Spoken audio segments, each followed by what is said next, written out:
Hamjambo mtazamaji wa television La Voix d'Uvira TV, karibu kuweza kuungana nasi katika taarifa zetu za habari katika lugha bora tukufu la Kiswahili. Taarifa ya Jean-Pierre Emmanuel Kaluya, nikukaribisha kuweza kuungana nasi katika habari zetu za siku ya leo.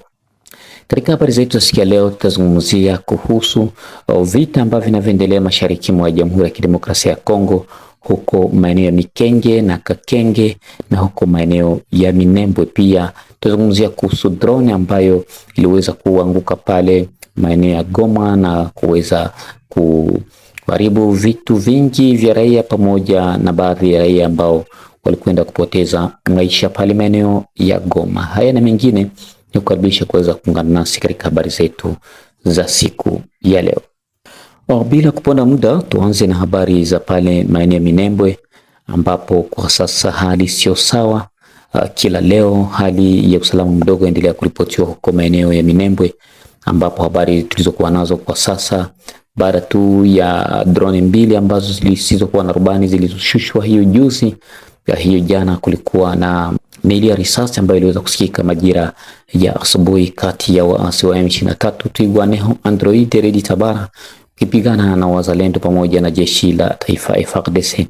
Lakini kutokana tu na hali hiyo ambayo inaendelea kupelekea hali ya wasiwasi mashariki mwa Jamhuri ya Kidemokrasia ya Kongo, huku jeshi la Kongo likiendelea kujidai dhidi ya waasi wa M23, lakini jambo hilo ambalo linaendelea kuleta woga katika wakaazi wa maeneo hayo.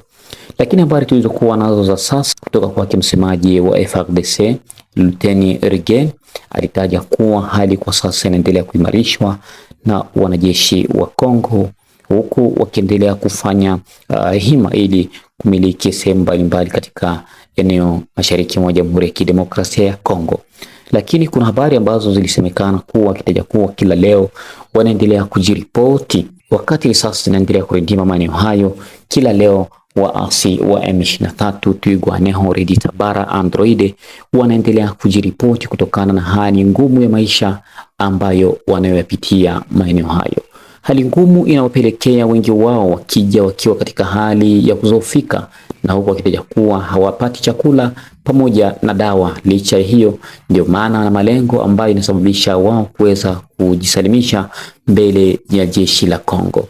Lakini katika habari zetu tulizozikusanya, wanajeshi wa Kongo wanapoona wanapata nafasi ya kuhudumia na kuwashukuru ili kuwarejesha katika maisha ya kawaida. Kuna baadhi ya viongozi wao pamoja na vijana waliokamatwa mateka na wengi wao waliojiripoti huko maeneo ya Mikenge, na kuomba uweze kushuhudia namna gani walivyopokelewa na hutuba ilikuwa namna gani wakati walikuwa wakiwaamarisha, pia wakihimiza wengine ili kuungana mkono na kujali swala hilo ili kuweza kurejea katika maisha ya kawaida, kuachana na kupigania au adui, kwa sababu serikali ya Jamhuri ya Kidemokrasia ya Kongo ina mbinu nyingi ambazo imeanza kwa ajili ya kurejesha amani mashariki mwa Jamhuri ya Kidemokrasia ya Kongo. Tulishapona kutoka kule, mnatoka kushida kifo, ili mnafika kupona banduku yenu kwa lesi. Sawa, hapa tuko FARDC. Kani mnaona masura hapa, tunaona FARDC. Hakuna vya grave, tunawapokea karibu kwetu. Tutaenda kuonana na wakubwa ya FARDC, atawapokea. Mwenye ataona kama anapenda afanye tu kazi ya jeshi atafanya, mwenye atapenda ende kijijini, sawa, mzee alishakomala anaenda kwake, anaenda pumzika mfamilia. Sasa mkwe leo sawa. Nadhani nilishaongea na wapatia mabari. Kuna mweke na kiwatu kwa na asubuhi na saa ya moja kula gari makala na safari ngali mbele. Huku baridi iko mingi, kwa mteremuke kule chini kwenye kuva jua na mtapata namna kukula. Sawa, walikuya mbele walishakuwa bana, nitumia mafoto hapo, walishakuwa maserisi vile, walishakuwa lezi. Msikie na wasiwasi. wenu. Nasikilizana? Okay. Problema ni hakuna rezo. Kama rezo ingekuwa nifanya contact na wanabakia kule, wafate bakuye kule. Ni mateso na mateso. Kazi ya jeshi naomba mtu anafanya na volonte yake. Mimi napenda niende nikumbania nchi yangu. Natoka huko raporo ya commerçant banakutana naye munjia alipita, kamata silaha. Mtoto ya masomo pita hapa, kamata silaha. Haiko vizuri. Sawa? Ndio hapa. Courage, félicitations parce que kuamua kusema kitoke tutembee usiku tufike hivi kujitoa. Wengine wanaogopa, wanawasikia pale uno watatuua. Barundi hivyo wanabadanganya kule, Barundi watabaua hivi. Hapa hakuna vya Barundi, FARDC na tunabapokea. Batakuya wanafuata, tutabapokea. Sawa? Okay. Matumaini yangu kwamba umeweza kunufaika kabisa na umeshuhudia kile ambacho kilichozungumziwa katika hali ya kukuletea habari zetu za siku ya leo. Nini hasa ambayo inaweza kuwa chanzo cha migogoro mashariki mwa Jamhuri ya Kidemokrasia, hususan huko maeneo ya Minembwe, Mikenge pamoja na huko maeneo ya Pwenzero? Lakini hapa wakiendelea kugusia kuwa kunaendelea na kuviziwa kwa drone ambazo zinakuja kila leo, ambazo zinajaribu kufanya liwezekanalo kuvizia ngome za wanajeshi wa Jamhuri ya Kidemokrasia ya Kongo bila mafanikio. Lakini katika habari zetu ambazo tulizozikusanya, tulipata kujua nini hasa ambayo inaweza kuwa tatizo maeneo hayo, ambayo inasababisha wanajeshi wa Jamhuri ya Kidemokrasia ya Kongo wasipate nafasi ya kumiliki kule maeneo ya Minembwe. Lakini habari ambazo tulizozikusanya zisemekana kuwa kuna tatizo kubwa sana, kwa sababu raia wanaopatikana maeneo hayo wote ni waasi, wote wanashirikiana na adui, na hii ni mojawapo ambayo inaweza kuwa ni kipingamizi pia tatizo kwa wanajeshi wa Jamhuri ya Kidemokrasia ya Kongo wakati wanapoingia sehemu hawatambui raia na askari. Baada ya risasi kuwa nyingi, wanajeshi wengi hujigeuza kuwa wa raia, lakini wao wakiwa na wanajeshi na pia wakivizia wanajeshi muda wote ule, na mahali ambapo wanajeshi wanapokamata inalazimika kuwa kuishi kwa pamoja, kwa kuhimizana, pia kwa kuleta amani ya kudumu mashariki mwa Jamhuri ya Kidemokrasia ya Kongo. Ujumbe ambao ulitolewa na kamanda wa kijeshi wa operesheni ya Sokola ya pili, akitaja kuwa ni lazima vijana waweze kuwa makini na kuwa kimasomaso, kutoshirikiana na adui, kwa sababu adui ana njia nyingi ambazo anazozitumia, lakini ni vema kufuata mkondo wa sheria,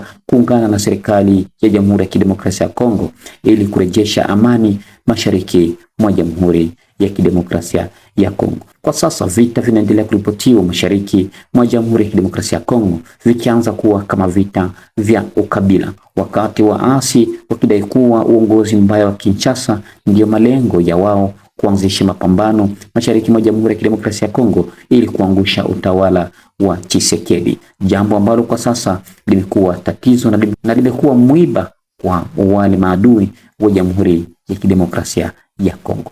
Baada ya huko Minembwe, Mikenge, Kakenge na Pwenzero, serikali ya Jamhuri ya Kidemokrasia ya Kongo ikishirikiana na wazalendo ndio ambayo inaendelea kumiliki maeneo hayo, wakiomba ushirikiano wa raia ili kuhakikisha kuwa wameondoa adui maeneo hayo. Na mvua kali ambayo inaendelea kunyesha katika jiji la Baraka, Uvira na maeneo mbalimbali ikiendelea kuleta madhara katika barabara nambari 5, hapa tukitaja kutoka Uvira hadi Misisi.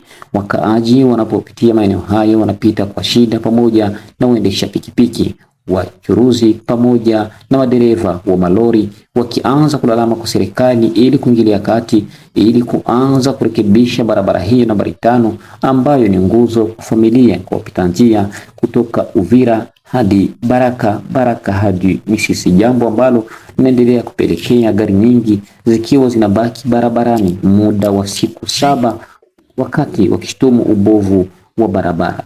Raia wanaopita maeneo hayo waomba serikali kuingilia kati ili kurejesha amani ya kudumu mashariki mwa Jamhuri ya Kidemokrasia ya Kongo.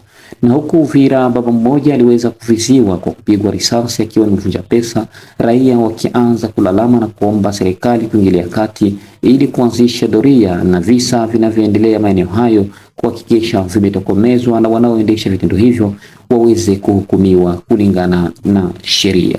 Mvunja pesa huyo ambaye aliweza kuuawa alikuwa akitoka kazini kwake pale maeneo ya Kasenga, ambapo alitandikwa risasi na watu wasiojulikana. Lakini serikali ya Uvira, kutokana na habari zetu tulizozipata, itaja kuwa imeanzisha uchunguzi ili kubaini visa walioendesha kitendo hicho wakamatwe na wahukumiwe kulingana na sheria. Matamshi yake meya wa jiji makamu Kifara Kapenda Kiki, ambaye alipata nafasi ya kuzungumza na kutaja kwamba vita hivyo ni vya kuweza kulaani, vya kuweza kutokomezwa. Na pia katika habari hizi ambazo tulizokusanya hapa Baraka, habari za uvumi, viungo vya uchi vimeweza kupigwa marufuku na kutaja kuwa habari hizo zilizokuwa zikizagaa ikiwa ni habari za uongo. Tulipata nafasi ya kuzungumza na kiongozi wa shirika la kiraia maeneo ya Baraka. Alitaja kuwa visa hivyo ambavyo vilikuwa vikitajwa ni uongo, kamwe havina hata msingi, na kuomba raia kuwa makini na kujilinda na kauli hizo ambazo zilizoonekana maeneo hayo, hasa baada ya kufanya vitendo vya kujilipishia kisasi na watu wawili kuweza kupoteza maisha. Wakaaji wa Baraka watakiwa kuishi kwa amani na vitongoji vyake.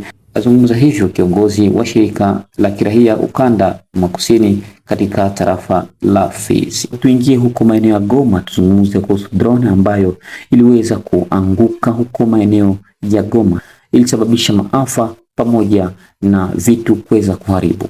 Hii drone ikiwa imetajwa baada ya kuanguka, waasi wakitaja kuwa ni drone ya FARDC ambayo iliweza kuanguka maeneo hayo, lakini serikali bado kuhakikisha ikiwa drone hiyo ni FARDC.